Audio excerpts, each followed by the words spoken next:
Good evening and welcome to budding teachers guide. आज हम teaching aptitude में शिक्षा में कंप्यूटर जो 6th और 7th पार्ट है इसका, शिक्षा में कंप्यूटर शिक्षा, और 7th पार्ट इसका शैक्षिक तकनीकी है, एजुकेशनल टेक्नोलॉजी। वो दोनों इंटरकनेक्टेड है, इसलिए मैं दोनों को साथ में ही कवर करूँगी यहाँ पर। तो चलिए शुरू करते हैं इसको।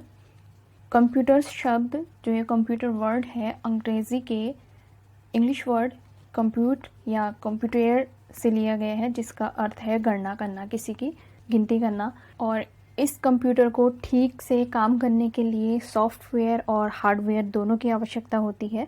कंप्यूटर का जनक चार्ल्स बेबेज को कहा गया है। कंप्यूटर का अनुप्रयोग हम बैंक के कार्य में, उद्योग या व्यापार में, जो बिजनेसेस हैं उसमें, या फिर मनोरंजन के लिए, चिकित्सा में, सूचनाओं के आदान प्रदान के लिए, फॉर एक्सचेंज ऑफ इंफॉर्मेशन, उसके बाद वैज्ञानिक अनुसंधान, शिक्षा और रक्षा, डिफेंस के लिए कंप्यूटर का इस्तेमाल होता है। इसके अलावा भी और कई सारे इसके यूजेस हैं। कंप्यूटर समय के साथ साथ शक्ति और धन की भी बचत करता है। और एजुकेशन में कंप्यूटर आधारित अधिगम और शिक्षण, जो टीचिंग लर्निंग प्रोसेस है, उसमें डिफ़िकल्ट टॉपिक होते हैं, उनको समझाने के लिए एक बहुत ही ज़्यादा पावरफुल मीडियम है। और इसके द्वारा सीखी गई विषय वस्तु जो भी बच्चे सीखते हैं, चाहे आप सीखें या बच्चे सीखें, उस नॉलेज को ये कंक्रीट करने में काफ़ी ज़्यादा हेल्प करता है। एजुकेशन में कंप्यूटर का क्या योगदान है वो देख लेते हैं। स्टोरेज ऑफ इंफॉर्मेशन, कंप्यूटर भंडारण और डेटा प्रबंधन के लिए बढ़िया साधन है। शिक्षक द्वारा किसी विषय को समझाने के लिए इसका प्रयोग किया जाता है। सपोज़ कोई एक ऐसा टॉपिक है जो बच्चों को समझ में नहीं आ रहा है, तो आप through this audio visual add, जो पावर पॉइंट टूल्स हैं और भी ऑफिस टूल हैं, उसके हेल्प से आप वो टॉपिक बच्चों को अच्छी तरह से समझा सकते हो। टीचर्स के लिए ये एक हेल्पफुल ऑडियो विजुअल एड्स है। इसके अलावा ये इंटरनेट पे जानकारी प्राप्त करने का साधन है। कोई भी इन्फॉर्मेशन अगर आपको चाहिए एजुकेशन से रिलेटेड, तो आप इंटरनेट के थ्रू उसके बारे में पूरी जानकारी हासिल कर सकते हैं। शिक्षा में अच्छा स्रोत है। 2004 में स्कूलों में सूचना एवं संचार प्रौद्योगिकी योजना शुरू की गई। ये केंद्र प्रायोजित योजना है। इसका उद्देश्य सरकारी और सरकारी सहायता प्राप्त गवर्नमेंट और गवर्नमेंट एडेड स्कूल को, जो कि माध्यमिक और उच्चतर माध्यमिक स्तर के स्कूल हैं, उनको सहायता प्रदान करना है।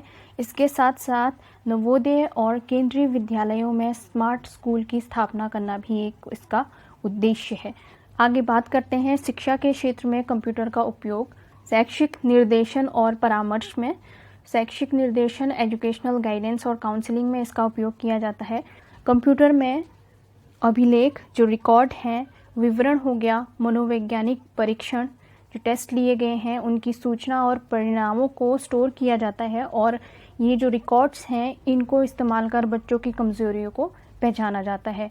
और फिर लास्ट में बच्चों को उपचारात्मक अनुदेशन प्रदान किया जाता है। दूसरा, शिक्षा तथा अनुदेशन प्रक्रिया। शिक्षा और अनुदेशन की प्रक्रिया में छात्रों के निदान के आधार पर सुधारात्मक शिक्षण भी किया जाता है। शिक्षा के शोध कार्यों में, अनुसंधान में भी कंप्यूटर का प्रयोग किया जाता है।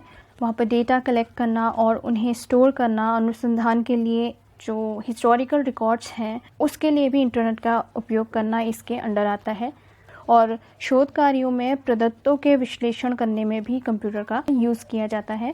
इसके अलावा परीक्षा प्रणाली में भी कंप्यूटर का हम यूज़ करते हैं। और टीचिंग और नॉन टीचिंग स्टाफ, जो शिक्षण और गैर शिक्षण स्टाफ है, उनकी वेतन सूची तैयार करने के लिए कंप्यूटर का उपयोग होता है।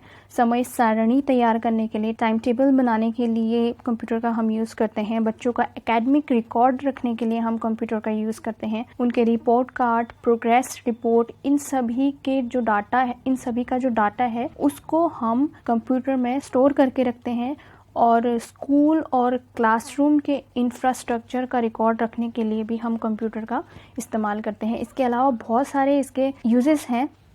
नेक्स्ट हमारा टॉपिक है शैक्षिक तकनीकी, एजुकेशनल टेक्नोलॉजी, या शैक्षिक प्रौद्योगिकी भी हम इसको कहते हैं। शैक्षिक प्रौद्योगिकी 2 शब्दों से मिलकर बना है, शिक्षा तथा तकनीकी। शिक्षा और तकनीकी शिक्षण का अर्थ है शिक्षा देना या फिर प्रशिक्षित करना, किसी चीज़ ट्रेन करना। कोई अध्यापक शिक्षण को, अपने टीचिंग प्रोसेस को और भी ज़्यादा इफ़ेक्टिव बनाने के लिए किसी तकनीकी साधन का प्रयोग करता है, उसकी मदद लेता है और उसकी मदद से उसके शिक्षण और अधिगम दोनों प्रभावित होते हैं। इसे हम शिक्षण तकनीकी कहते हैं। शिक्षण अधिगम प्रक्रिया को सहज, सरल और प्रभावी बनाने के लिए वैज्ञानिक, तकनीकी, मनोवैज्ञानिक सिद्धांत, विधियों का उचित प्रयोग शिक्षा तकनीकी कहलाता है। शैक्षिक तकनीकी की कुछ परिभाषाएं यहाँ पर दी हुई हैं, आप इनको पढ़ सकते हैं। मैं थोड़ा सा इसमें पॉज कर दूंगी इसको। शैक्षिक तकनीकी के अगर हम प्रकारों की बात करें तो इसमें 3 प्रकार हैं इसके, प्रथम, द्वितीय और तृतीय। प्रथम में हार्डवेयर उपागम आता है, हार्डवेयर अप्रोच कहते हैं हम उसको। दूसरे में सॉफ्टवेयर अप्रोच और तीसरे में प्रणाली विश्लेषण या फिर प्रबंध प्रौद्योगिकी इसमें आता है। हार्डवेयर अप्रोच में चलचित्र, gramophone, radio, tape recorder, television, projector, computer, electronic video tape, ये सारी चीज़ें आती हैं। और शिक्षण प्रक्रिया में इसको 2 रूप में विभाजित किया है। पहला पाठ्य पुस्तक और दूसरा हो गया संप्रेक्षण।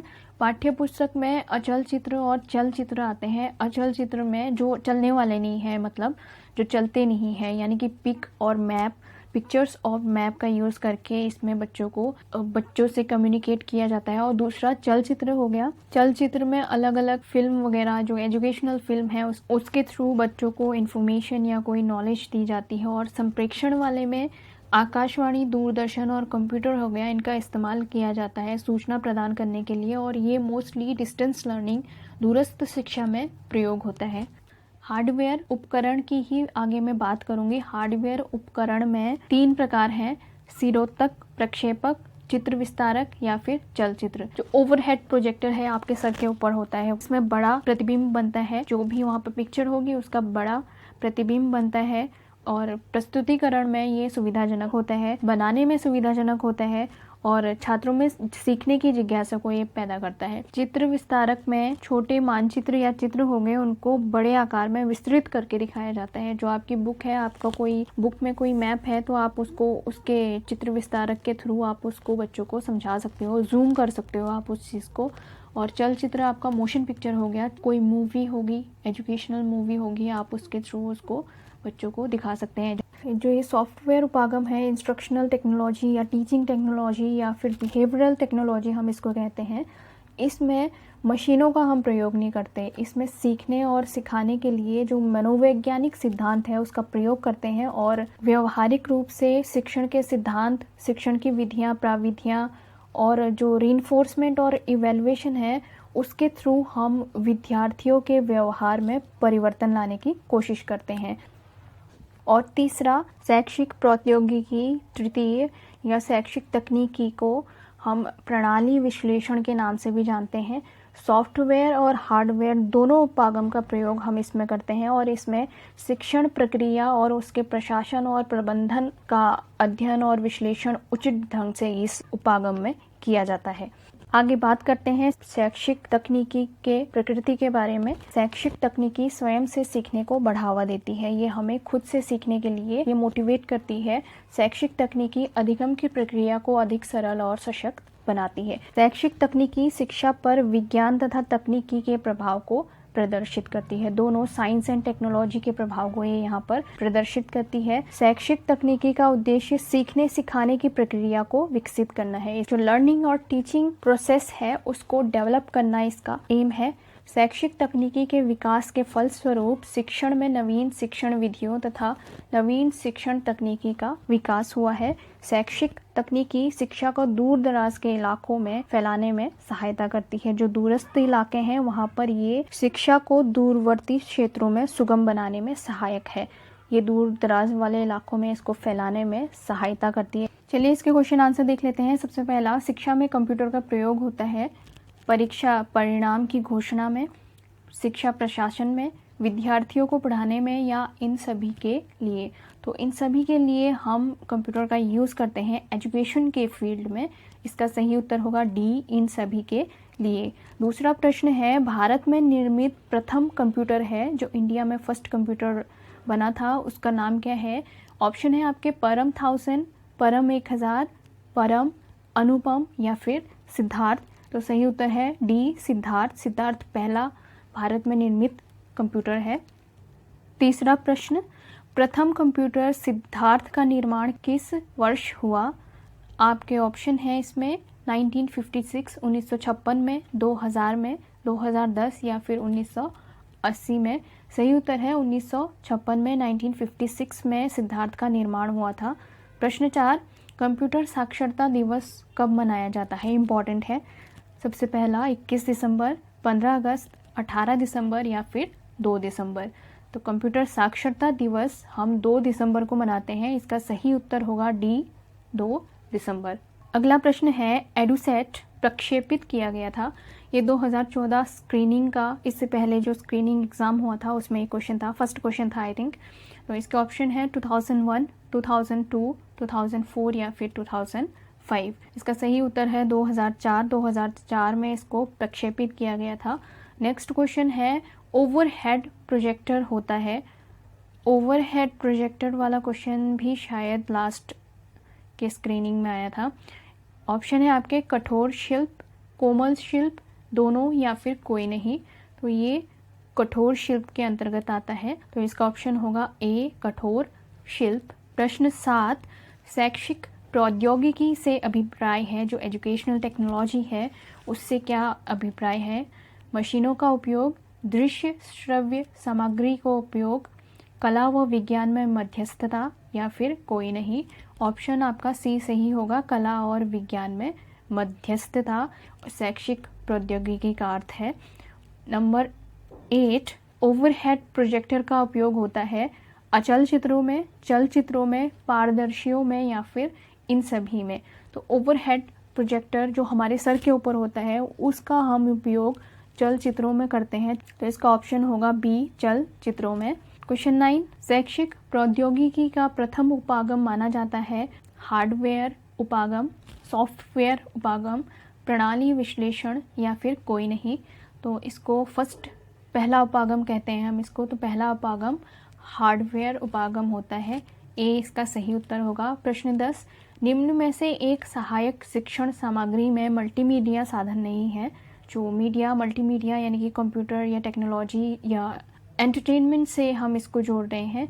तो इसके ऑप्शन है चलचित्र, पाठ्यपुस्तक, दूरदर्शन या फिर रेडियो। तो इसका सही उत्तर होगा बी, पाठ्यपुस्तक। ये एक मल्टीमीडिया साधन नहीं है। प्रश्न 11, स्कूलों में सूचना एवं संचार प्रौद्योगिकी केंद्र प्रायोजित योजना कब शुरू की गई थी?